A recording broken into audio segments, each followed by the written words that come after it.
COSO students, the Committee of Sponsoring Organizations of the Treadway Commission. No discussion on internal control is complete without the mention of the internal controls integrated framework, which was released by COSO. All the discussion that we will do on internal controls is largely based upon this framework released by COSO. So before we proceed, let us understand what was COSO, what kind of institution, association is it, how was it formed, why was it formed, and a little background just to understand. And then we shall go into a few of the relevant provisions, or more important provisions of the integrated framework. Now, Watergate investigations in the mid-1970s. Watergate investigations, if you remember, was what resulted in the impeachment process of President Nixon, though of course he did resign a little before the actual impeachment. In the mid-70s, revealed that US companies were bribing government officials and politicians and political parties in foreign countries. Okay.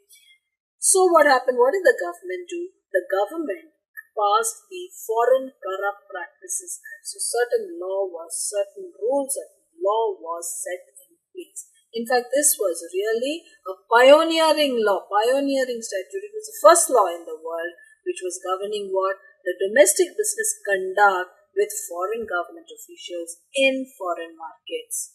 Followed? So FCPA came, and this was from the government. So what did the private sector do about all this? In the meantime, there were other financial scandals also, like Enron. Okay, so in 1985, the private sector formed the National Commission of Fraudulent Financial Reporting. Do you understand? Fraudulent financial reporting. You're making financial statements, they are fraudulent, they are not true. So this was called the NCFFR, but the name was changed subsequently, with James C Treadway as its chairman, and therefore this is often referred to as the Treadway Commission. Do you remember we said before COSO of the Treadway Commission? Yeah, Committee of Sponsoring Organizations of the Treadway Commission. So what did the private sector do? What was private sector's contribution to this whole thing? Now, the private sector first formed the commission. It's called the National Commission. It was then called the National Commission of Fraudulent Financial Reporting. Then what happened? This commission was sponsored and funded by what? 5 professional accounting bodies based in the USA.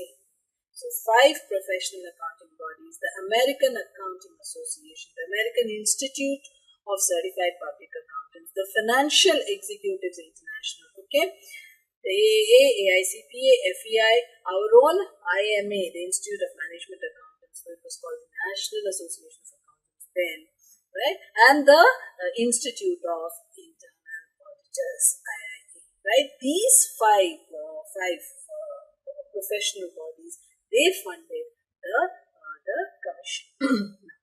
They were also referred to as COSO, the Committee of the Sponsoring Organization. COSO was entrusted to do what? To have an integrated guidance on internal control. So what was COSO's responsibility? To make a proper framework or guidance on internal controls, how to introduce and evaluate internal controls within an organization. So finally, in 1992, COSO released its internal controls integrated framework, referred to as ICIF. Followed, released its internal controls integrated framework. Subsequently, of course, they also released the enterprise risk management integrated framework. They also released some studies on fraudulent financial reporting. Okay, but here we shall concentrate on the ICIF internal controls integrated framework. This framework is what is used to design internal controls, to develop internal controls, to implement internal controls, and also assess the effectiveness. Once we have a system of internal control, to see whether it's effective or not, we go through this framework to understand how this evaluation can be done, whether our internal controls are effective or not. Okay, but having released this in 1992, what has happened since then? The business and the operating environment has become more complex. Yes, much has changed from the last 25 years. More complex, that is, as of today, technology driven and global. Right? With the internet, everything changed. So, more complex, of course, it's technology driven and everything has become so global. At the same time, the stakeholders, okay, they have become more engaged. They want greater transparency and accountability. Clear. So the framework was introduced. It is recognized even today. It is what most organizations use in order to both introduce and check the effectiveness, evaluate the effectiveness of their internal controls in an organization. Okay, but since then, 20 years thereafter, a lot of changes happened with technology, with the internet. Things became more complex and, of course, more global. So it was time. Also, the stakeholders were becoming more engaged, and it was time to actually update the framework. In 2013, COSO released an updated version of the framework.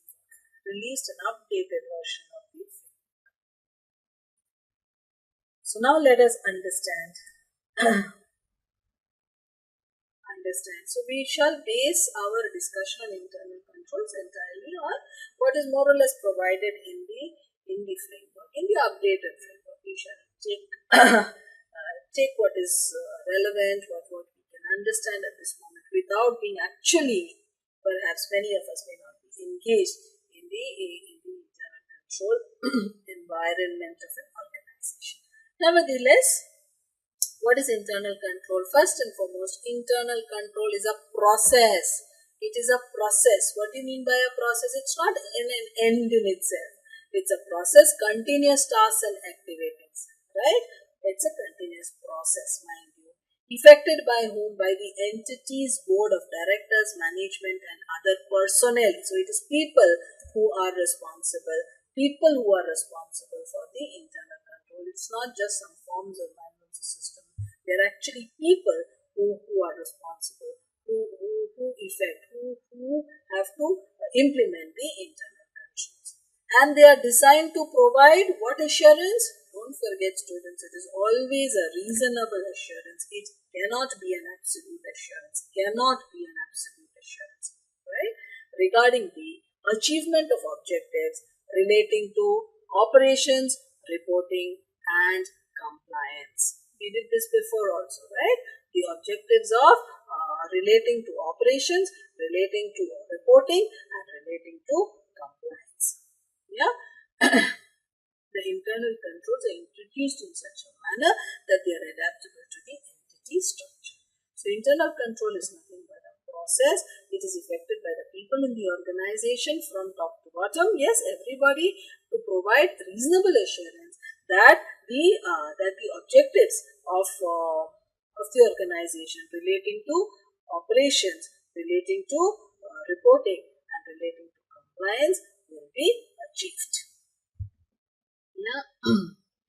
Geared to the achievement of objectives in, they said, operations, finance goals, operational goals, safeguarding of assets against the loss. Okay. 1 second. Geared to the achievement of objectives in operations, reporting, compliance in one category may overlap or support an objective in another. Fair enough. Okay.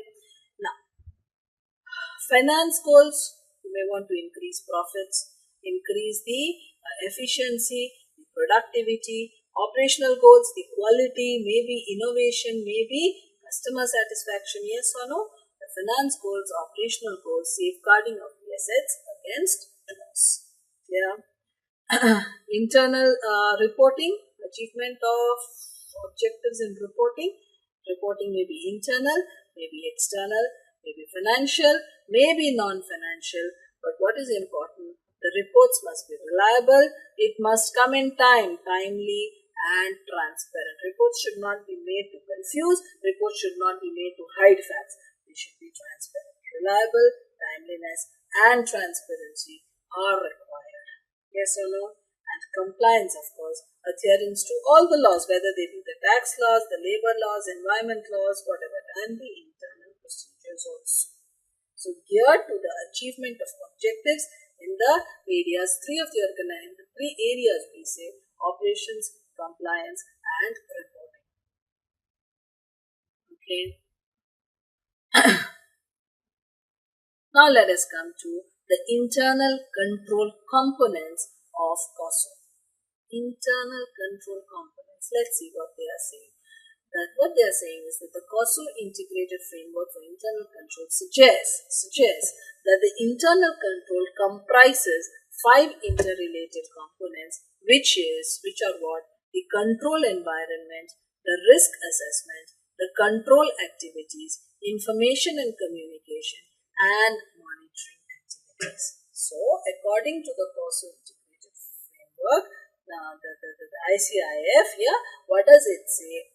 It says there are 5 interrelated components.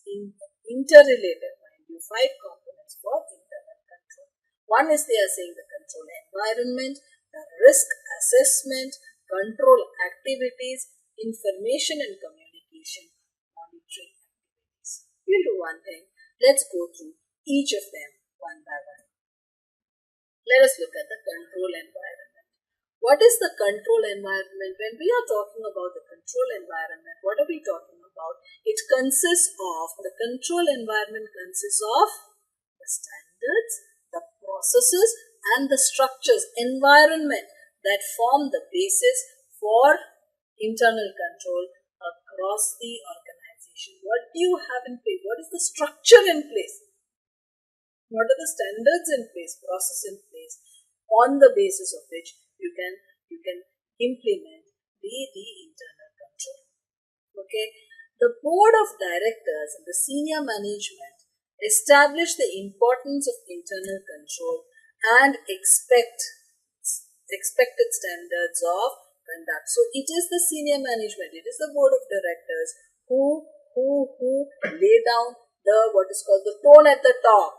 Yes or no? They lay down what should be the corporate culture.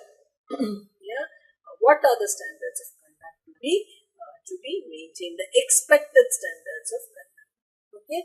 And the management will reinforce these expectations at all the levels, not just of the employees, but also of the external, the business partners and the service providers. So you should have an environment which is conducive to effective internal control. Are you following, students? Yeah. So what standards and what processes you have on the basis of which the organization can effectively implement internal controls. So it's the board and the senior management who actually lay down these standards. They set the tone at the top. That will come through to the bottom. Yes or no? And the management will reinforce the expectation of effective internal controls, of high ethics, of integrity at the various levels, which is both internal and external. Right? What are the parameters which allow the board of directors to carry out its governance oversight responsibilities? What is the board of directors supposed to do? To supervise or oversee the functioning of the management. The board of directors should therefore be able to oversee by maintaining proper independence. Yes or no? They cannot be bullied or subjugated, right, by the management. They should be able, in theory, they have oversight responsibilities. This they should be able to carry out. So the board should be independent of the management. The audit committee should be able to function effectively. This is required to have proper internal controls. Yes or no? Organizational structure and assignment of authority and responsibility. So how is authority responsibility? How is it made? What is the organizational structure? Who reports to whom? Who oversees the functions of what? All this add up to the environment. Okay. It includes the ethical values of the organization, the process for bringing in developing them, training them, and trying to retain competent individuals. When you talk of the ethical values of the organization, look at this. Integrity is embedded into the corporate culture. What is the culture? You know from the culture what is the ethical standard of the particular organization. Alright? So that is what we are talking about, is the environment. People, we need competent people, so we lay down proper job descriptions which are in alignment with our objectives, so we are able to recruit the right kind of people.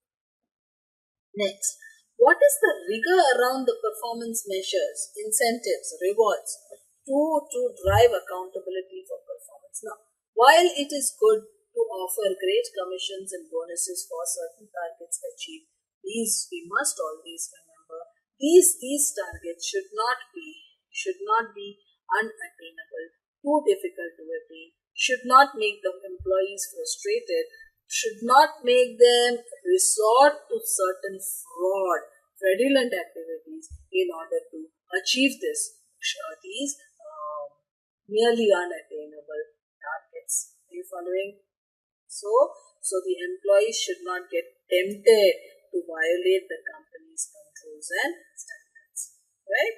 The resulting control environment, the environment which you get, where ethics have been set, standards have been set, levels of competence have been set, the structure has been done, job descriptions have been given, the board of directors is able to effectively oversee the functions of the management.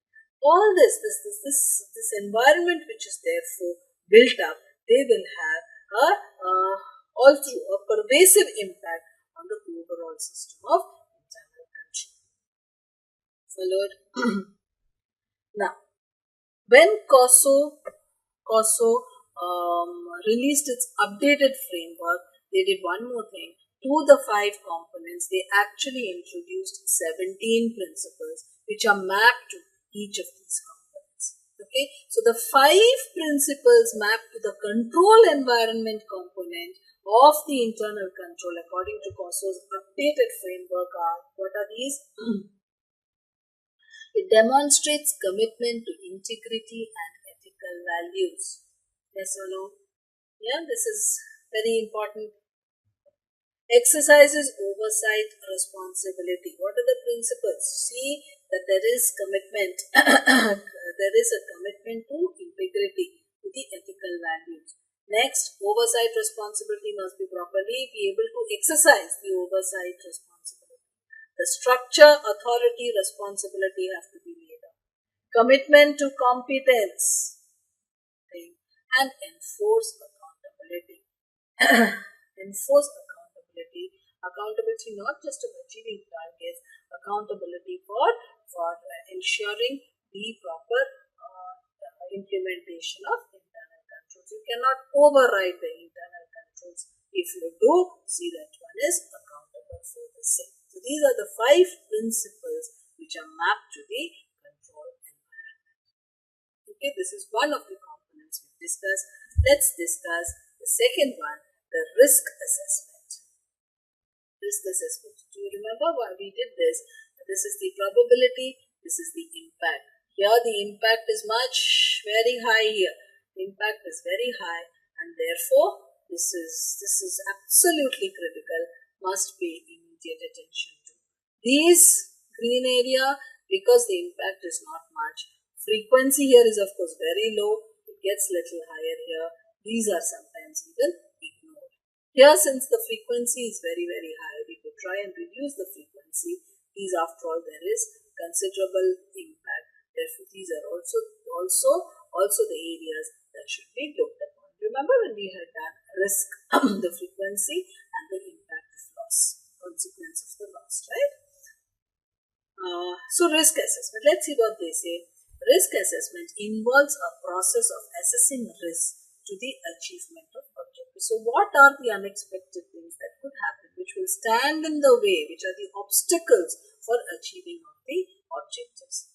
These, of course, risks must be considered relative to the risk tolerance. What is my risk appetite? What does the organization think? How much of risk it is willing to take?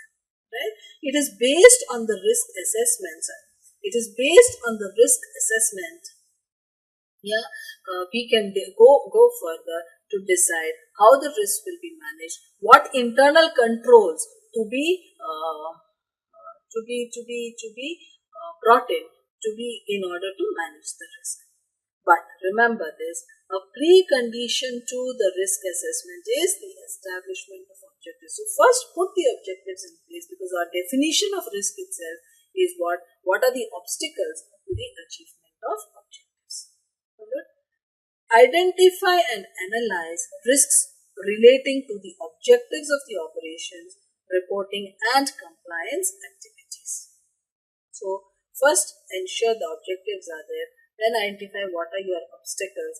Though that is what is the risk assessment all about, finding out what are the obstacles. But mind you, also it depends on your risk tolerance, on the organization's risk tolerance. Identify and analyze risks relating to the objectives of the operations, reporting and compliance activities. These we said are the objectives. Okay, consider the impact of possible changes in the external or internal. That is another important thing. Again, this is a precondition, and this don't forget when you are assessing this. What also don't forget, not what is the immediate obstacle, future. What could be the external or internal environment that can again render the internal control ineffective.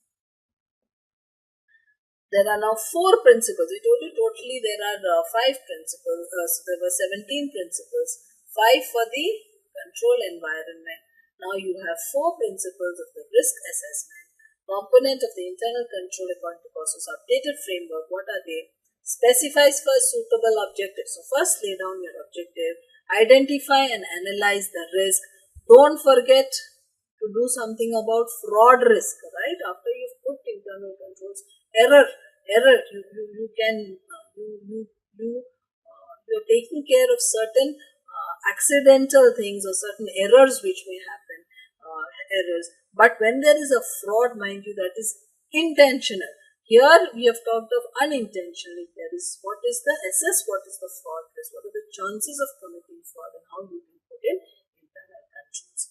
Identify and analyze significant changes which may happen in the internal and external environment, which will affect the internal controls. We should always try to assess that, to foresee that too. Next, let us look at the control activities, the actions through policies and procedures that help ensure that management's directives to mitigate risks are carried out.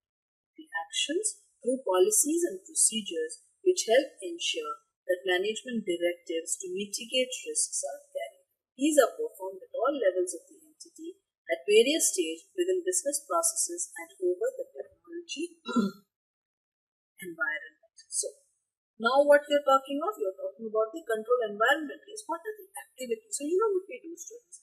Control activities. We lay down, our process is such. The process is such, the policies are such, the procedures are such, yeah, that automatically certain controls are put in place. For example, a voucher will not be paid unless there are maybe 2 authorizations for a particular kind of transaction, right? So there is already a control in place. Then nobody can just come and prepare a voucher. Voucher will be prepared only if there is an authorization. Sometimes not 1 authorization, but maybe 2 authorizations. Yes or no? Similarly, the person who is supposed to make the payment or issue the check or give the cash, maybe he will not do it unless he has the voucher and he sees both the authorization and the voucher. So our process is such that automatically the management directives to mitigate risk will automatically be carried out. Our internal controls are just put into place. These are performed at all levels of the entity, various stages, and don't forget, even with the introduction of the computers, we will have systems control, so many of them, which, as I said before, we will discuss in another module. As another sub-module, okay? See, includes authorizations and approvals, verification. Sometimes one person's work is again verified by another. There are reconciliations which are done to ensure that at least even when there is an error or a fraud, we are able to detect it quickly in time. If you are going to reconcile every month or so, it is more likely that these things will come to light. Yes or no?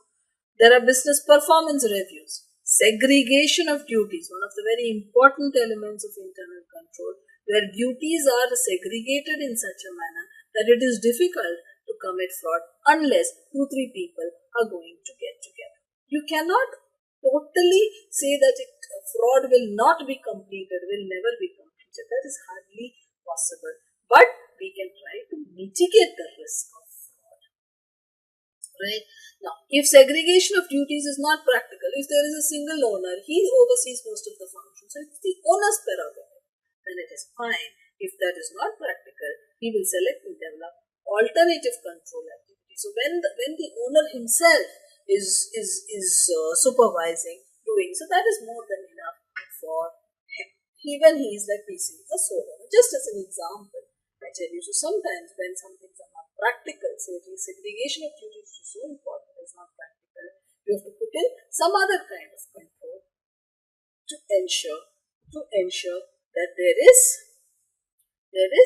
effective control to mitigate the risk of both error and fraud. The principles of the control activities, according to COSO, there are 3 of them. So you develop control activities in such a manner that the risk is reduced. Yeah, you select and develop general controls over technology and deploy all this through policies and procedures. Make it a part of your total system. Right? So it is many of the people down the line may not even know that they are actually, or the transactions that they do every day, the processes they do through every day are nothing but a part of the internal control process. Information and communication. So what are the things we did, students? Quick recap. We did, what did we start with? Yes, the control environment, the risk assessment, the control activities. Now we are talking of information and communication, relevant information. So let's look at information first.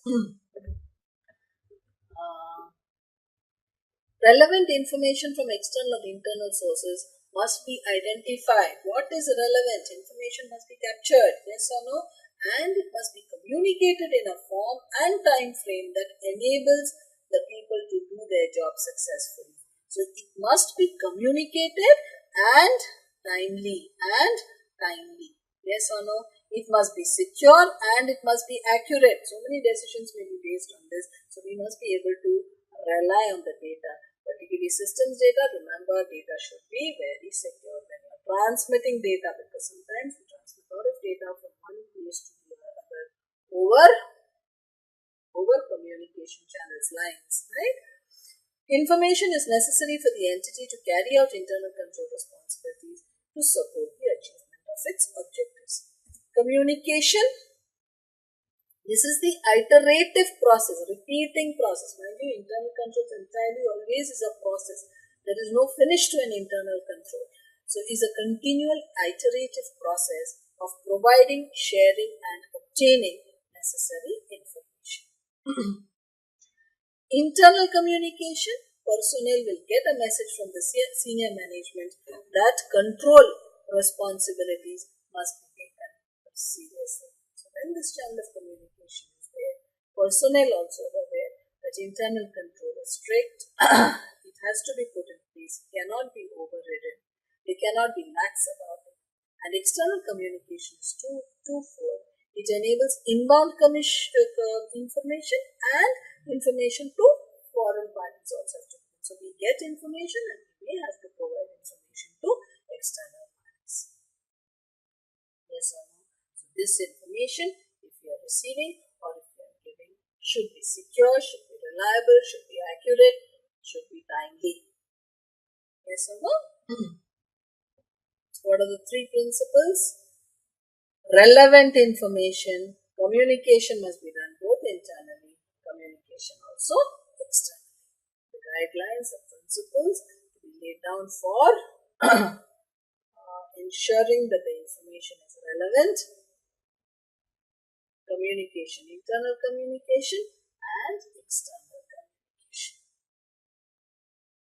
last one is the monitoring activities, ongoing evaluations to ascertain whether each of the components of internal control is present and functioning.